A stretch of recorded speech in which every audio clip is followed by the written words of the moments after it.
Good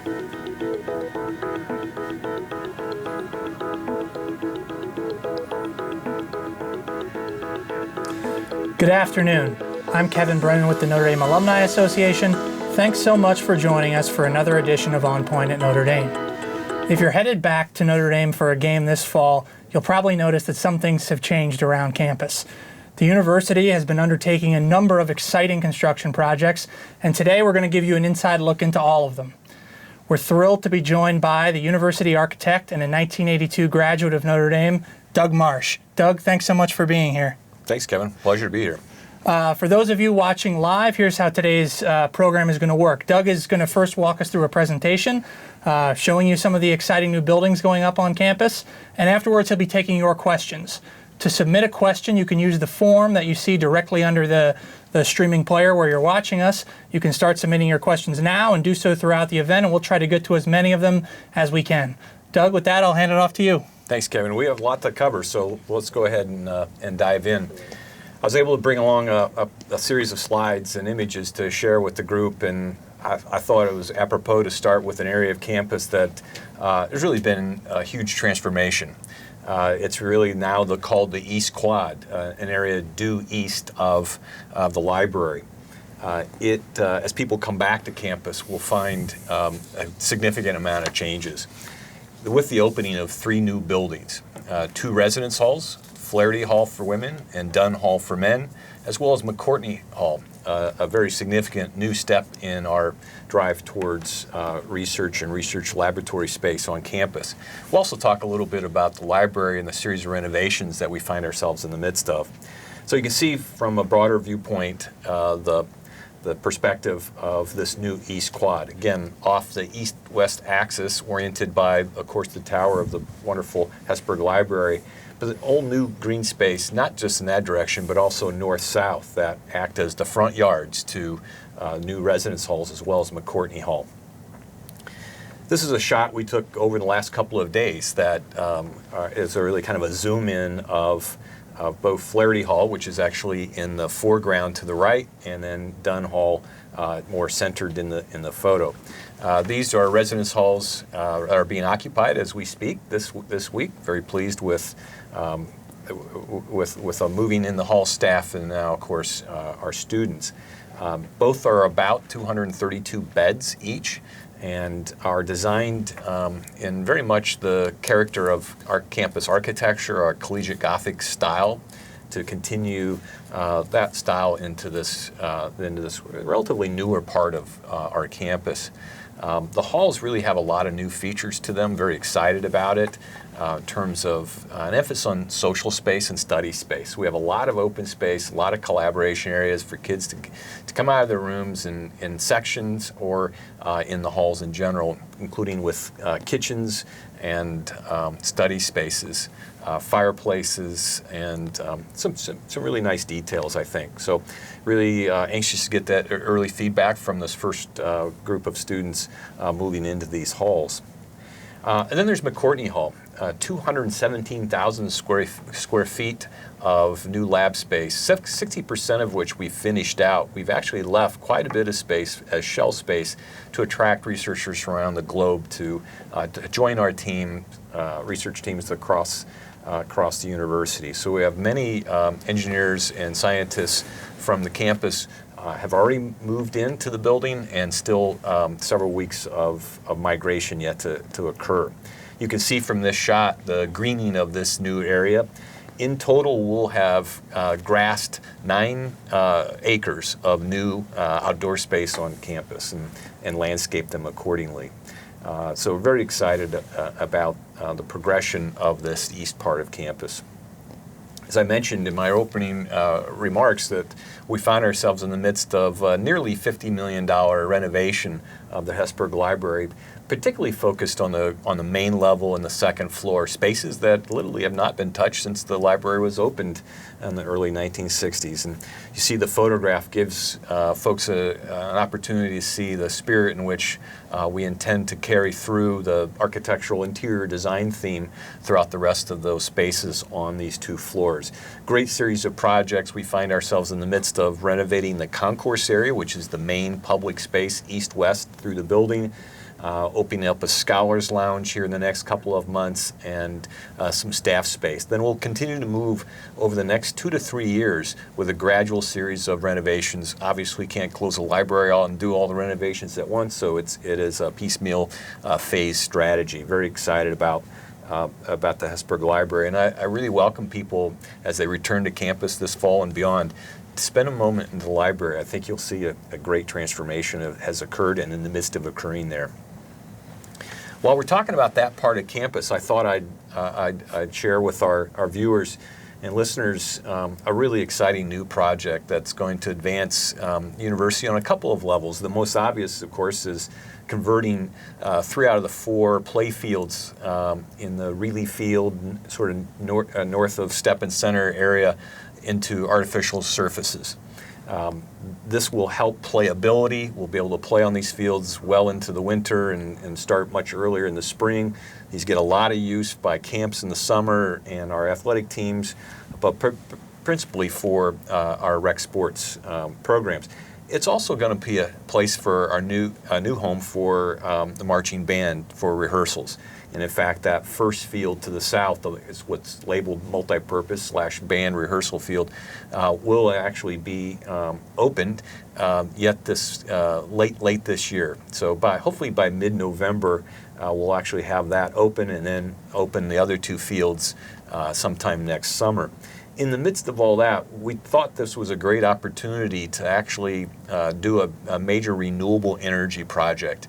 We actually did a pilot of this underneath the East Quad, just south of McCourtney Hall, a geothermal well field. So, Kevin, this is essentially drilling about 700 wells, 300 feet deep into the earth, and using the Earth's temperature, which is 56 degrees all year round at 4 feet and below, and use that as both a heat source and a heat sink to fuel the energy into campus buildings. We have a tunnel system network nearby, so we'll actually take the product of the well field and put that directly into it. This is essentially a carbon-free energy source to us, and makes great sense to use outdoor space, open space that is going to be dedicated for these purposes for a long, long time. So really excited.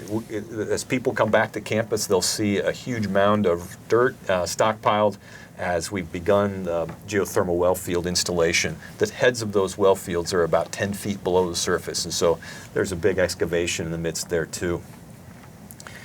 Also on this end of campus, we're making a major reinvestment in the North Dining Hall. We'll start this project sometime in mid to late fall semester here, finish up about a year from now. It's at least a $10 million reinvestment, mainly in the dining hall itself, the dining facility that our students use, but also in the servery, so that it won't be quite so difficult to maneuver around to make your food selections. That will be all opened up. There won't be that wall that people that are familiar with the North Dining Hall face as they come in and enjoy the place. We're going to make a new entrance to the public on the southeast corner, so that particularly our students in the Mod Quad area and beyond, those students from FLAHERTY and DUNNE Hall, for instance, will be able to access the dining hall from the east side, not have to go all the way around to the west. So very excited about it. It's a difficult project. We're going to keep the dining hall open during the renovations, and so is very much the series of sequences that we're planning out as we speak. We're going to holistically change the systems and replace plumbing pipes and heating systems, all in the midst of keeping the dining hall operational. So a great logistic challenge. Really excited about moving forward on this long anticipated project. I've moved our focus now to the south end of campus and along Notre Dame Avenue. We're about halfway point in the construction of Jenkins Hall and NANOVIC Hall. These are 2 buildings that are essentially nested together that will be our new home for social sciences and also our new school, Global Affairs. And so you can see from the image, we've got the shell under construction. Face brick and stone will be soon applied to the skin. We hope to get most of the building under wraps before the onset of the worst winter weather. We're targeting to open up this building again, for fall of 2017. So a lot actually coming together in just another 12 months' time or less. This is the Duncan Student Center. This is the west building of the Campus Crossroads project. You can see it from a webcam taken, the shot from above Snite Museum. Looking to the south, and you see the Duncan Student Center proximate to DeBarlo Classroom Building. This is the building that, of course, will hold 2 stories of Student Center, 2 stories of recreational center for our students and campus community, and then a 5th level for our career center. Project is at about the 50% point. This building in total will be opening over a series of time, but particularly first stages a year from now, prior to the advent of the 2017 season, and then gradually move folks in over the ensuing semester, fall of 2017. This is a perspective from the library, seeing the Duncan Student Center to the very right in context of the stadium. You see the north elevation in the center of the new music and sacred music building, and then to the left is the Corbett Family Hall, and that's our principal academic building. I'll talk about that building here next. A perspective from the Jordan Science Center, Science Hall, looking towards Corbett Family Hall. And as a reminder to our audience, the first level is Digital Media Center, sort of half academics and half athletics use merging together. Our faculty, our students will be very involved and very active in that, all things digital media on that floor. Second floor is the Department of Anthropology's new home. That will be opening in December of 2017. And then 3 levels of the Department of Psychology, tentatively projected to open in the spring of 2018. And then above the rim of the stadium, of course, the day-to-day functions needed in support of the football game, but also the premium seating levels, a new academic classroom on the 7th level, a lot of interesting spaces. This building is a little bit further along than the other 2. It started first more than a year ago, and you can see that we're just wrapping up securing the envelope. All the brick is nearly in place, and the windows being installed as we speak. So it's a really interesting, I think, metamorphosis over time. You're going to see, as people come to games, the development of the landscape and the hardscape outside the stadium in the midst of the ongoing football season. This is a view of the, of course, South Building, the Music and Sacred Music Building, home to those important programs here at the university. They'll be leaving their home at Crowley Hall in the December of 2017 timeframe and move into this building. It's the home for a new rehearsal space, a new recital hall. The music library will move into this building. And, of course, all the faculty and offices, many practice spaces and classrooms very unique to music. That will also be home for a new hospitality space on the level of the upper concourse of the stadium, used for game day, but also available for special uses by the university and the academy throughout the year. And as I said before, it's also this building the backdrop, if you will, for a new video board that will be in place in time for the 2017 season. I'm really excited about all 3 of these buildings, but particularly am enamored with the architecture of this one because it's the face of the project, if you will. It's the most publicly visible element of these projects.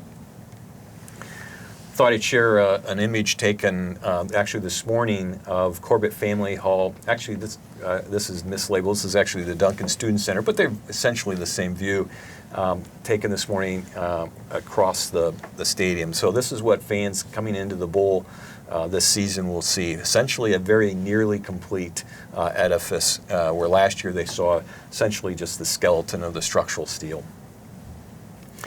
I thought I'd share also that we continue to make improvements to the entire game day experience for our fans, just as we always have done. We have a stewardship responsibility, clearly, especially the historic original bowl that New Rockney, designed and built and opened in the 1930 season. You see workers here doing their routine patching, repairing, and waterproofing of that original concrete, continue to make those improvements and maintenance steps each and every year.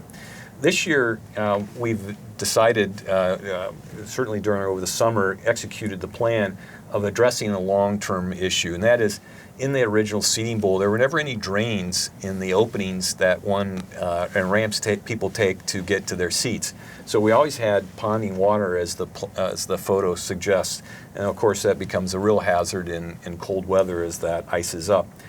We now we do have drains in every one of those locations, so that take that water away and make it a much safer and a much more pleasant pedestrian experience as people enter their seats. We've also taken many steps to winterize, which essentially is an outdoor building, so that as we play deep into the season, and some of those November games, as we know in the past, have really stressed our systems and the plumbing, and particularly in our concession stand areas, we have taken many precautions and tried to address those challenges.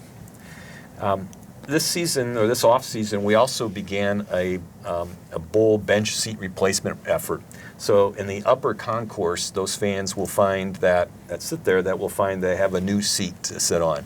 No longer the redwood that caused a number of issues, particularly with respect to comfort and some of the roughness that redwood can cause. They'll find a very nice acrylic clad steel seat that I think is going to be much more comfortable, a little bit different in terms of color, sort of obviously our traditional blue. We're going to take this same product and then apply it to the lower bowl next off season. So at the outset of the 2017 season, all the seats will be the same, and they'll also be the same width. That lower bowl seat today is 16 inches, the upper bowl is 18. All the stadium will be 18 inches next season. We're also, throughout the course of this season, but particularly the next off-season, be investing heavily in a new, refreshed concourse experience, that space between original seating bowl and our bowl that was added in the 1990s. Much more bringing in the spirit and theming and branding of Notre Dame football. People will have this as a real opportunity to enjoy their time in the stadium rather than just being in the seating bowl.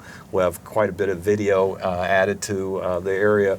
We're going to renovate restrooms, concession stands. It'll be a whole new experience, but all in keeping with the grand Notre Dame tradition of football. We're also embarking on a wireless initiative, so that both in the seating bowl and the concourse, we'll have a dedicated wireless network for fans, all 80,000 of our fans enjoying the Notre Dame experience. It's something that we've not had technology-wise, and as the bandwidth increases more and more in terms of the demand for cellular, the wireless system should be a huge advantage and a wonderful addition to our fans. This is a view of the parking lot, just taken about 2 weeks ago, actually, before we finished the project. So I'm happy to say, while I don't have an after photo, we do have a completed parking lot. So just in time for not only the start of the season, but a start of school this week. What viewers are going to see here to the left of the image are a series of drill rigs. We actually drilled about 600 of those 300-foot deep wells and put a geothermal well field underneath that parking lot. Again, we'll take that product and use it to heat and cool campus buildings, especially those yet to come and be developed on the south part of campus. So just a great opportunity. We know we're going to have open space here for a long, long time, and thought we'd take advantage of it before we actually reconstructed the parking lot. But fans will find the parking lot fully intact. We'll have back to our wonderful tailgate tradition right on this particular spot. In the neighborhood, as you can see to the upper left photo, the aerial shot, you can see the track facility just adjacent to Compton Family Arena. So we are in the midst of building a first phase of a track facility, mainly to house support facilities for our track athletes in terms of the locker space and and team lounge and meeting areas. And so that's underway right now. You see the construction photo progress in the upper right corner. In the heart of campus, we're in the series of multi-year plan that will take a year each for more extensive renovations of our residence halls. It's Walsh's hall this year, so we closed Walsh temporarily for 1 year. And you can see the list of improvements being made, about $8 million total investment. This is a continuation of a plan that we've been executing for the last 10 years, where we've been able to put about $4 to $5 million every summer. But we've run out of time to do as much work now that we wish to do. We really need the full year, and so the 2 new halls give us the ability to close a hall during these 10 years series of renovations, and we'll be executing these kinds of improvements to a series of other residence halls year by year in the subsequent decade. So Walsh Hall will reopen next summer. Now, just to distinguish it a little bit different from Walsh Family Hall, this is actually a new building, the new home for the School of Architecture, our wonderful program that's so historic in nature and so wonderful in its mission and commitment to teaching architecture from the classics and the classical viewpoint. This building will reflect that, designed by the preeminent classicist John Simpson from London. This is a building that we're incredibly proud of. It will be started construction late in 2017. This is on a site immediately east of the DeBarlo Performing Arts Center. And so very much connected by purpose with the town at the edge of our campus next to Eddy Street Commons, yet also an anchor as people enter Notre Dame. They'll see it from afar. You can actually see a light tower that will be a beacon to signify its presence here. Very excited about the development of this project and look forward to seeing us to finish the design and begin its construction and to open in 2018. Lastly, then, we're also planning an expansion of the Innovation Park. This has been a wonderful addition to campus. I think we opened it about 5 or 6 years ago, and it's been hugely successful. In fact, we're out of space. So research that comes out of our labs have really used this well as an incubator. We've flipped many companies out of it and into the community and beyond. We need more innovation space, and so the building was always planned to grow this way, and so we hope to start in the next year on an addition to it. So that constitutes a very, very, very quick, broad overview, and welcome all the questions from our listeners and viewers. Thanks so much, Doug. That was fascinating to get a look at all those different exciting projects. Reminder for those of you watching live, you can submit your questions now. Doug's going to start addressing them. You use the question form directly under the streaming player where you're watching us, and we'll try to get to as many as we can. Doug, we got to see images and renderings of all the different new buildings going up across campus. As your office kind of plans and then executes these new buildings, how do you preserve kind of that coherent look, the collegiate Gothic and coherent feel all across campus, while also making each building distinct in its own way? It's a question I'm often asked, Kevin, by particularly alums who know the campus so well and have remarked about our return to collegiate Gothic about 20 years ago. And what I really point to is that we have a campus master plan that really guides us in terms of providing us 7 tenets of planning that give us a foundation to follow, and we hope generations to come will connect with it and support it as well. This is an opportunity, each project, to enhance the campus. We feel like there ought to be a cohesiveness and a connectivity. Not that collegiate Gothic is the only style to use in these kinds of situations, but the fact that when we build interior to campus, that's the predominant style. And so really want to be very much consistent with that. You saw with the Walsh Family Hall, the new School of Architecture, that will be a deviation from the collegiate Gothic, but the site gives it that chance to be that different because it is away from the traditional quad that we have here. You mentioned the new architecture building, the Walsh Family Hall, is going to be a slight deviation from the Collegiate Gothic. It seemed like in the rendering that some of the bricks are a different color there, maybe more reddish. Is that the case? Yeah, what we're trying to do is look for brick that, there are actually two colors of brick being planned for the building. One representative of the original bricks that were handmade from marl taken from St. Mary's Lake. Those are bricks you can find, of course, that comprise the main building, the Basilica, Sorin Hall, and others of that original campus vintage. Then an accent color brick, maybe inspired by the South Dining Hall, the wonderful Ralph Adams Cram building that was opened in the 1920s. And so really using the context of existing campus fabric and colors to inspire these new buildings.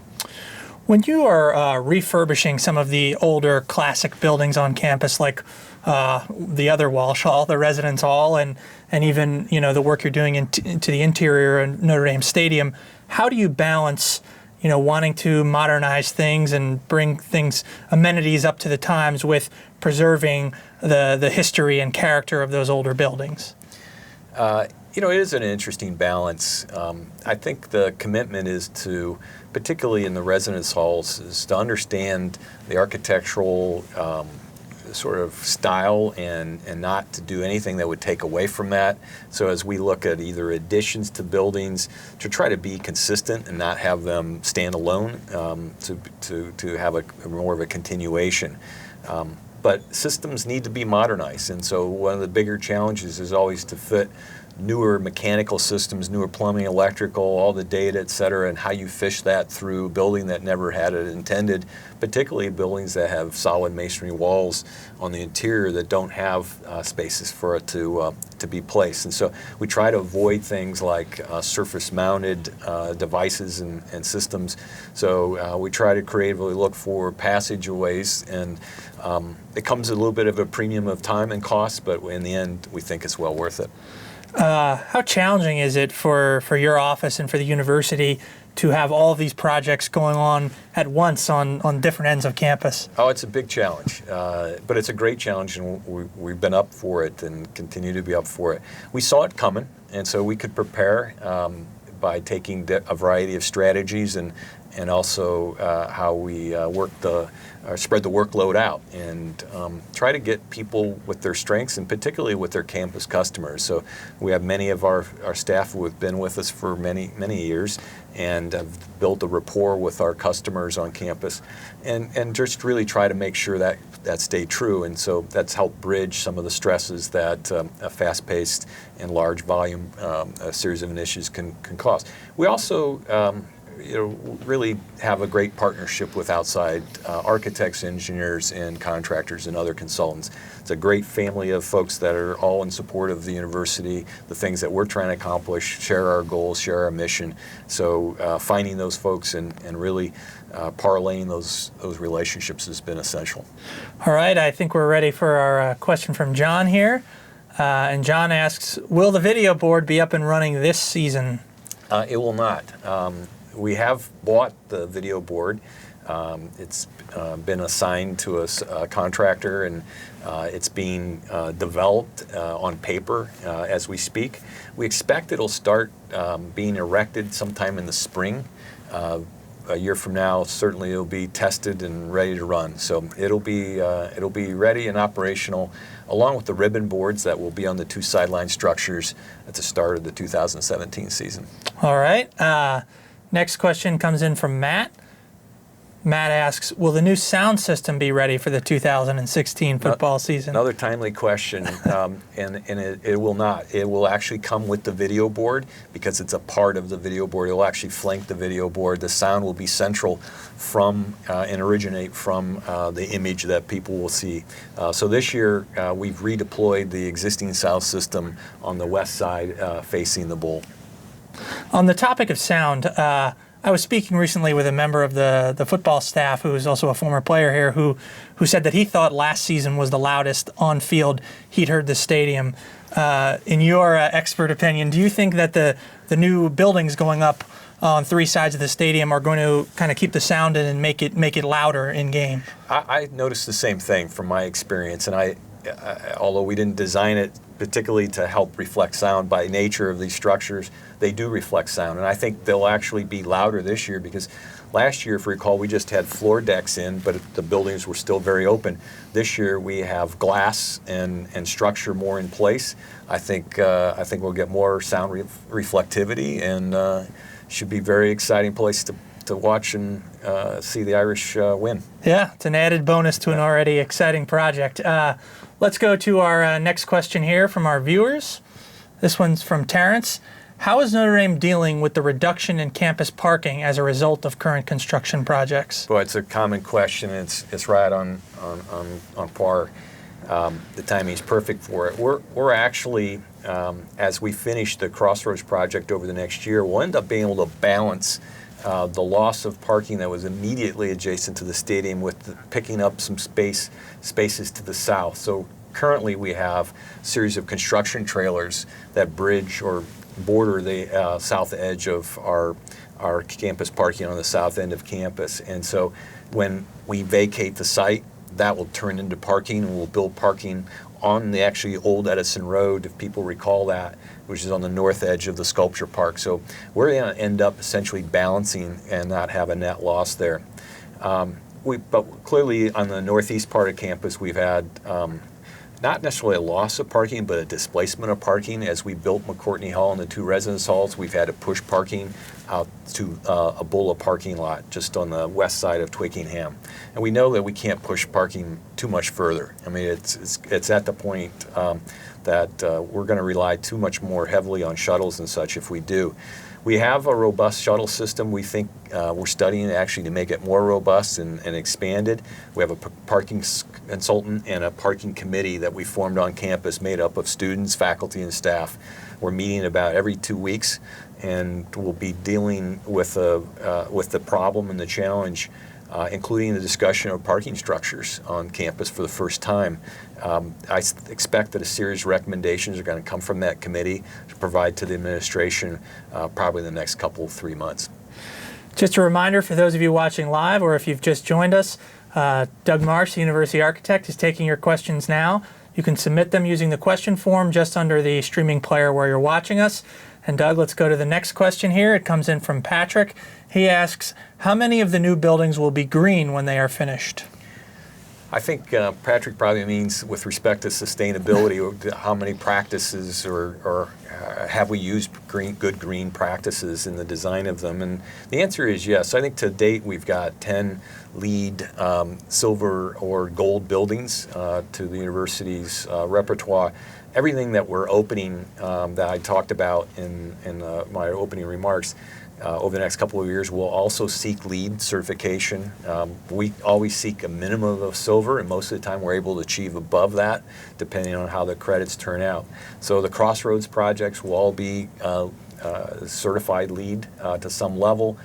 Certainly McCourtney Hall, the 3 new dorms will achieve LEED here just in a matter of a few weeks as those final submissions are reviewed by an external party. The new Walsh Hall. So we're committed to sustainable measures in buildings, but also sustainable practices in the development of our energy at our power plant, particularly related to the renewable energy strategies I talked about before. Yeah. Our next question comes in here from Trent. He says, where will season ticket holders with stadium parking passes park now and after the completion of the stadium expansion? They'll park, particularly this season, in the same areas that they parked last season. So while today it looks like a pretty audacious construction site, we prepare, the contractor prepares the site right before the home game. Each home game moves the construction fence essentially right against the building. There's a turnover on Thursday afternoons. We inspect it and take it over. Then there'll be asphalt out there in the parking spaces. So in essence, tailgating for stadium parking pass holders will continue to be on those same places, both in 2017 season and also, 16 season and then beyond. At the outset of your presentation, you showed us a rendering of the beautiful new East Quad on the eastern edge of campus with the FLAHERTY and DUNNE halls opening and McCourtney Hall. And having had the chance to walk by, it is a beautiful space, a lot different than when I lived in Knott Hall with Juniper Road going in front of it. But with that new kind of beautiful area, are there plans for potentially more additional buildings as part of that new East Quad? Yeah, our campus plan suggests that the East Quad will be essentially a center for continuation of research facilities related as we grow that mission. And so we do have plans to develop that further as the need arises and funds are made available. We've got a question here from Bruno. And Bruno asks, will there be security changes built into the new stadium gates that will change how fans enter the stadium? I think the fans are going to expect a very similar experience in terms of being greeted in a very friendly way by our ushers and also security teams that are going to search for bags and blankets and those kinds of things. I'm not privy to knowing that there's going to be any difference this coming season. But certainly as times change and security becomes even more and more acute, depending as national world events dictate, I'm sure there'll be different changes in that protocol. But we're equipped to handle anything from a presidential visit or vice president's visit, as we had at commencement, to a conventional game day experience. Reminder for those of you watching live, Doug is still taking your questions, so please submit them now using the form underneath the streaming player where you're watching us. Our next question comes from Jim, and Jim asks, what is entailed in a residence hall retrofit project? Particularly in halls that are the vintage of Walsh Hall, which is well over 100 years old, probably more like 125 or 130 years old. Many of those systems are original, like the piping, the steam lines. We're replacing those, modernizing those, adding air conditioning to common areas like chapels and also the apartments in those buildings. We're also creating more open space. Walsh, Howard, Baden, those are terrific halls, but they didn't have a lot of open space for students to use in community, and so we're carving some of that space out of existing student rooms in the midst of those renovations. But we also make sure the buildings are watertight, and so Walsh has been challenged over the last few years in terms of, particularly in the middle of winter, ice dams and such forming. So we've completely rebuilt the envelope, if you will, made all the bricks tuck pointed and very tight, replaced all the windows this summer, and make sure the roof is new and watertight. On the topic of residence halls, you mentioned during your presentation that I believe each of the two new residence halls has 232 beds. How does that compare generally to the other halls around campus? I'd say that's close to about average. We have some halls like Alumni, DUNNE, et cetera, that are well above that mark, and some halls much more modest in size. So I think we feel like that's about the right size if we had to design something from scratch, as these two opportunities gave us. In terms of sort of the density of the hall, in terms of the population, the amount of staff required for that size group, the number of sections, that's kind of the sweet spot, somewhere in the 230 to 250 range. Sure. Our next question comes in from Mike. Mike asks, what is the plan for the future of Bond Hall?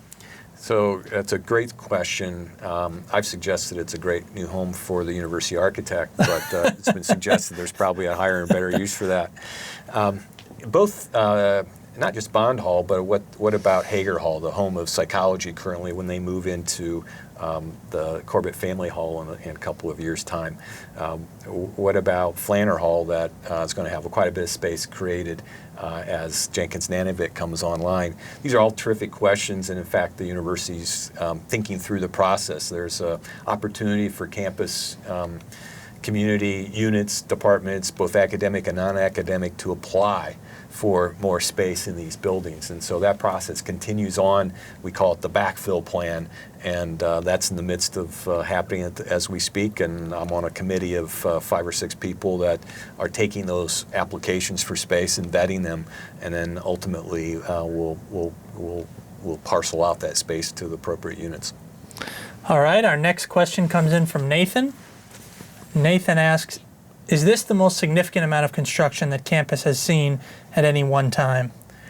It's a great question. I came here about 20 years ago as the main building renovation was occurring. The Notre Dame Stadium was expanding, and we were in the midst of building 4 new halls in 2 years to the West Quad. That was an intense period of time, and I recall about 1,000 trades workers working on campus through the peak. That's about where we're at right now. On any given day, as an example, CROSSROADS takes about 750 tradespeople spread out on those 3 buildings, and there's about another 200 or 300 on the other buildings. Now with the completion of the 2 residence halls in MCCOURTNEY, we probably passed peak for the moment, and probably that will taper off a bit. So certainly on the manpower, tradespeople side of things, this is nearly unprecedented, but tapering off just a little bit as we complete those 3 halls, but we'll be gearing back up as we start other projects too. We've got a question coming in from Jerry. Jerry asks, how often are there significant changes to the initial plans for a project during construction, and what typically causes those changes? Oh, I hope not to have changes, but I probably live in an ideal state sometimes. We try to minimize change management by being really good planners, the best we can in terms of anticipating the needs of every single project, understanding our campus clients' needs, and making sure they know as we design a project what they're actually getting. It's not easy for people who are not used to working in 2-dimensional drawings what to expect, and so our job is to really facilitate a very thorough design process because certainly probably the most preeminent cause of change in the midst of construction or post-construction is the time we escort our customer through and they're like, I didn't think it was going to be this way. Doesn't happen very often. We try to be very thorough about that, but it can occasionally happen, and it does cause a little bit of consternation and a challenge to catch that up. But we have to make sure we're doing the absolute best job in communicating what their needs are, how they are articulated in design, and get it done that way. Sometimes we also uncover just unforeseen conditions, especially in some older buildings. For instance, people coming to campus this fall will see that we put a new porch on the west end of LaFortune Hall. At the LaFortune Student Center. It was in time, very much in time to replace that. As we excavated, we found that LaFortune in that part had a very unique rubble sort of made foundation, had to act very quickly and actually build a new foundation under that end of the building. Took a little extra time, and that's why we're just still now finishing that project up. I was hoping it was going to be done before now. Speaking of that project over at LaFortune, you talked about Walsh Hall and I think Morrissey Hall. Some of the older dorms are going to be going through year-long refurbishments. Are there other older buildings on campus, non-residence halls, that there are plans in the works to refurbish them? Yeah, I mentioned the active project of planning for the North Downey Hall. I think on the heels of that, we'd like to really focus our attention on the Rockney. The Rockney Memorial, by and large, aside from a few minor improvements, hasn't changed much since it was opened in 1936 as a memorial to the great life of Newt Rockney. So that's very much on our radar screen. But we keep close tabs on the conditions of all of our buildings through various assessments that we do throughout the years, and very much at the forefront of making sure we don't let anything fall too far behind. It's fascinating to learn about the geothermal wells that you've put in a couple areas on campus. Is that something that, I know that's a new development, is that something that will be going on gradually across campus, or are you going to kind of leave it with the 2 areas you outlined in your presentation? We'll actually be looking for any opportunity for renewable strategy, whether it's a geothermal well field or even solar. And so as technology improves on solar arrays, even in South Bend, Indiana, it does show that there can be some benefits of that. And so we're going to look for potential partners to do that in the right place, in the right time, in the right site for that as a strategy. We're also partnered with the city of South Bend to take energy that the river, St. Joseph River in downtown South Bend can create, and so going to share a hydroelectric dam and bring that power into campus over the next couple of years, and that will satisfy about 7% of our electrical needs on any given day. Wow, that's great. I know we had a number of questions about things related to football season. For folks coming back as these new buildings, the 3 buildings that make up the Campus Crossroads project have progressed, are there going to be any changes to how people enter and exit the stadium? We don't expect so. So there'll still be the 5 major entrances, one in each corner, plus the Leahy Gate, Gate C to the south. Those will all remain the major entry and exit points. But I think what fans will experience is once they get past that gate, a much more refreshing environment, very much invoking the Notre Dame football traditions, new lighting that is going to be designed and styled in the Art Deco period that was really the driver of the original style of the Rockne-built stadium. So I can't wait to see that part of the project completed in the next year and how fans will react to it. Absolutely. I think they're going to be really excited about it. Absolutely. Doug, as you plan the different buildings that we've talked about today, and you're working to meet the needs that the university has identified, how do you balance that with trying to maintain the history of Notre Dame having a very walkable pedestrian campus, and how difficult of a challenge is that? It's a good challenge. We are mindful of the walking distance from the center of campus, which is essentially, we think, the intersection of Notre Dame Avenue, the main quad extended, of course, and the south quad. And so we measure 5-minute radii walks, 10-minute radii walks, and are really trying to commit that all our sort of major academic, athletic, and residence life buildings fall within that. So we have to be really acute planners, looking for opportunities to slip in facilities that might have a little bit greater density. In time, some buildings will ripen to the point where their service life will be completed, and we'll replace those with maybe a little bit denser building. Geddes Hall is a great example of that. We did a few years ago where we replaced a 7,000 square foot building with a 65,000 square foot building, and it fits hand in glove. I think there's a lot of opportunities still left for us to do that, but in essence, that challenge is the driver behind the 3 buildings at the Crossroads project. Where else would we put a new music building, new buildings for anthropology, psychology, let alone a new student center, rec center? We thought that was a wonderful opportunity, and I think it's a good example of that philosophy. Absolutely. With so many projects being completed or underway, I hesitate to ask this because it seems like you're taking on so much already, but are there any other plans that haven't been started or initiated yet, but new buildings or new needs that the university has identified that down the road is going to be something else that your office will take on? Well, I think there's always the idea stage, and that's the wonderful thing about being at a university. Always thinking about how it needs to evolve, how it's going to continue to challenge its students, how we'll solve the great problems that the world faces. And so eventually those turn into facility needs, whether it's a renovation of a repurposing of facilities we have, or thinking about new footprints. And so we're here, our job is to really be good listeners, to understand what's being asked and dreamed of, and help articulate those into potential new or renovated facilities. That happens almost on a daily basis because this is such a great place of creativity and forward thinking. So I couldn't single out any sort of list of particularly things we're working on. I'll have to say we are working on an exciting project that's not in South Bend, Indiana. It is in Rome, actually, a continuation of that program. The university purchased a small villa 2 blocks from our academic center that was opened just a couple of years ago, 2 blocks then itself from the Coliseum. And so that will be housing for our students traveling to Rome and learning in Rome, not just architecture students, but other students from the university will have a now place to call home rather than finding accommodations in hotels.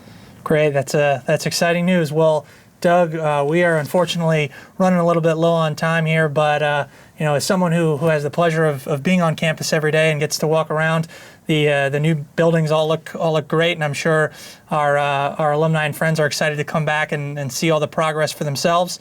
For those that are returning this football season. So thanks for joining us today, and thanks for all you do to continue to make Notre Dame's campus such a beautiful place. Well, thank you, Kevin. It's a pleasure to be with you today and everybody else.